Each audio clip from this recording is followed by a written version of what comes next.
नमस्कार बंधुरा रसनालये आपनादेर सबाइके स्वागत। आमार आजकेर रेसिपि हलो स्पेशल एचोर चिंगड़ी। तो ये चिंगड़ी माछ दिए एचोरटा आमार एई पद्धतिते जदि रान्ना करें एर टेस्ट हबे असाधारण।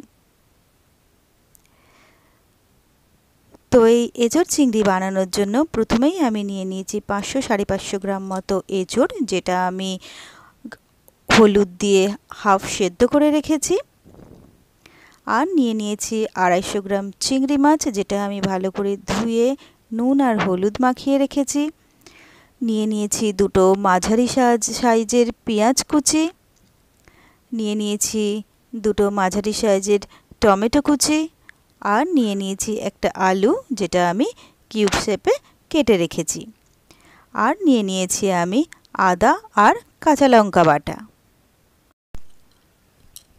और ड्राई स्पाइसेसर मध्य निये नियेछि 1 टेबिल चामच जिरेर गुड़ो, 1 चामच लाल लंकार गुड़ो, हाफ चा चामच हलुद गुड़ो और निये नियेछि एकटा तेजपाता, 1 चा चामच गोटा जिरे, निये नियेछि दारचिनी एलाच लवंग और निये नियेछि दुटो शुकनो लंका और निये नियेछि आमी गरम मशला और घी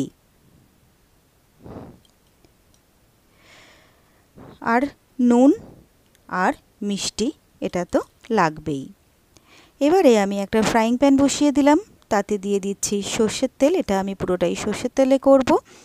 এরপরে আমি নুন হলুদ মাখানো চিংড়ি মাছগুলো তেলের মধ্যে দিয়ে দিলাম। তেলটা গরম হওয়ার পরে এবারে আমি চিংড়ি মাছগুলো চারিপাশে ছড়িয়ে দিচ্ছি, যাতে প্রত্যেকটা চিংড়ি ভালো করে ভাজা যায়। তারপরে উল্টে পাল্টে চিংড়ি মাছগুলোকে আমি ভালো করে ভেজে নেব।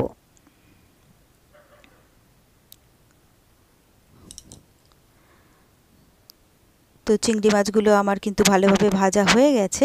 এবারে আমি চিংড়ি মাছগুলো একটা বাটিতে তুলে রেখে দেব। এবারে আমি দিয়ে দিচ্ছি কেটে রাখা আলুগুলো। আলুগুলোও আমি ভালো করে ভেজে নেব।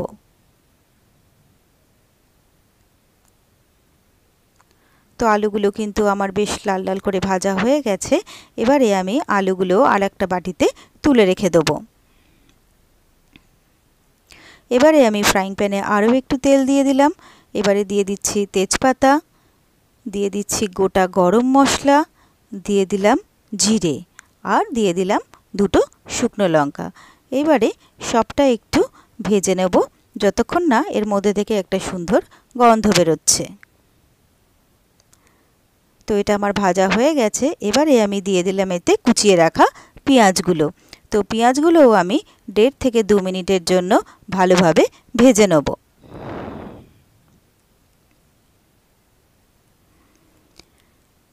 তো পেঁয়াজগুলো আমার ভাজা হয়ে গেছে। এবারে আমি এতে দিয়ে দিচ্ছি টমেটো কুচি।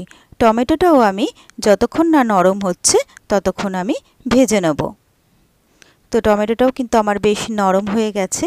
এবারে আমি এতে দিয়ে দেবো আদা আর কাঁচা লঙ্কা বাটা।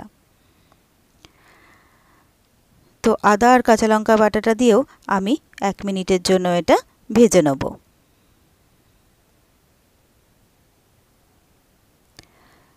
এবারে আমি এতে দিয়ে দেবো ড্রাই স্পাইসেসগুলো, অর্থাৎ জিরের গুঁড়ো, হলুদ আর শুকনো লঙ্কার গুঁড়ো। আর দিয়ে দেবো 2 টেবিল চামচ মতো জল, যাতে মশলাটা আমার পুড়ে না যায়। এবারে আমি সবটা ভালোভাবে কষিয়ে নেব।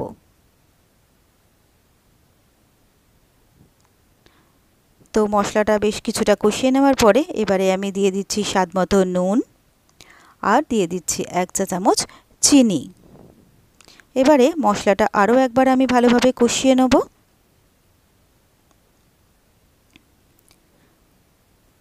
তো মশলাটা কিন্তু আমার বেশ ভালোভাবে কষানো হয়ে যাচ্ছে, মশলা থেকে আমার তেলও রিলিজ করছে।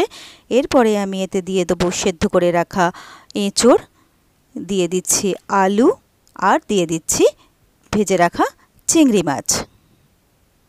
এরপরে আমি এঁচোড়, আলু আর চিংড়ি মাছটা মশলার সাথে ভালো করে একবার কষিয়ে নেব। এঁচোড়টা আমি হাফ সেদ্ধ করে রেখেছিলাম এই কারণেই যে পুরোপুরি যদি সেদ্ধ করতাম তাহলে কিন্তু এখন রান্না করতে গিয়ে একেবারেই গলে যেত। সেই জন্য এঁচোড়টা প্রথমে যখন সেদ্ধ করতে হবে হাফ সেদ্ধ করে নিতে হবে। এইবারে এঁচোড়টা ভালোভাবে আমার কষানো হয়ে গেছে। এবারে আমি এতে দিয়ে দিচ্ছি গরম জল। তো কিছুটা গরম জল আমি এতে দিয়ে দিলাম, দিয়ে ভালো করে এটাকে মিশিয়ে দেবো আমি।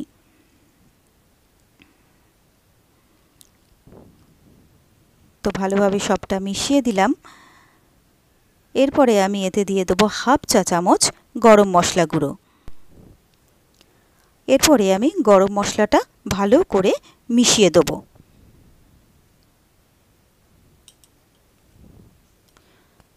তো সবটা আমার ভালো করে মিশিয়ে দেওয়া হয়ে গেছে। এবারে আমি একটা ঢাকা দিয়ে দিলাম যতক্ষণ না এঁচোড়টা পুরোপুরি সেদ্ধ হচ্ছে আর আলুগুলোও ভালোভাবে গলে যাচ্ছে। তো আমি নেড়েচেড়ে দেখে নিচ্ছি, আমার কিন্তু এঁচোড়ও বেশ ভালো সেদ্ধ হয়ে গেছে, আলুও ভালোভাবে গলে গেছে। রান্নাটা কিন্তু আমার প্রায় হয়েই গেছে। এরপরে আমি এতে দিয়ে দিচ্ছি 1 চামচ ঘি। ঘিটা দিয়ে আমি ভালোভাবে ঘিটাকে তরকারির সাথে মিশিয়ে দেবো।